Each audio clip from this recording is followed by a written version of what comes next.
Atrodo, kad tavo kambariniai augalai nori kažką tau pasakyti ir tu pastebi, kad keičiasi jų lapai, tai yra ruduoja kraštai, galbūt jie krenta, geltonuoja lapai ar net augalai keičia savo spalvą. Paminėsiu pačias dažniausias problemas, kodėl augalų lapai keičiasi ir kad visgi tai nėra ligos, o tai tiesiog aplinkos veiksnys, kurį jūs galite lengvai pakeisti ir jūsų augalai iš karto atsigaus.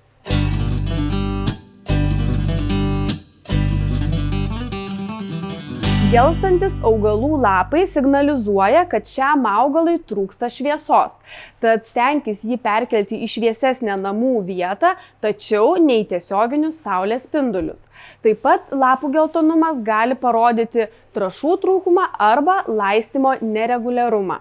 Džiūstantis lapų kraštai signalizuoja, kad jis auga sausame ore, todėl būtinai drėkinkite orą ir apipurškite augalus vandeniu. Taip pat augalų, kurių lapai ruduoja, gali būti netinkamas laistymas arba užmirkusi žemė. Krentantis augalo lapai dažniausiai taip elgiasi fikusas, tad neskubėkit jo niekada išmesti, jis tikrai ataugs.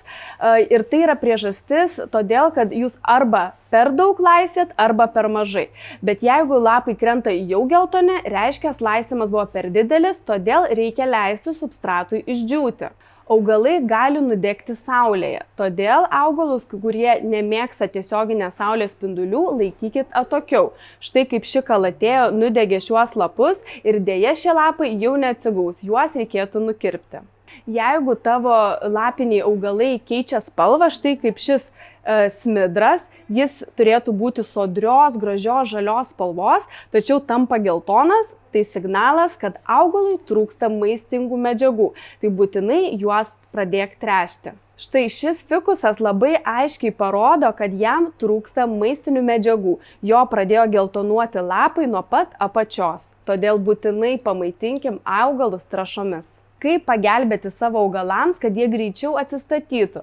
Aš naudoju Turbo Food trąšas, kurios sustiprina augalo imunitetą ir jis tampa daug atsparesnis. Jeigu jūsų namuose sausas oras, palepinkit savo augalus, apipurškit juos vandeniu arba net nuneškit į dušą ir juos išmaudykit, juk jie yra atogražų augalai, tad jie tai dievina. Prenumeruokit mūsų kanalą ir sužinosite dar daugiau idėjų.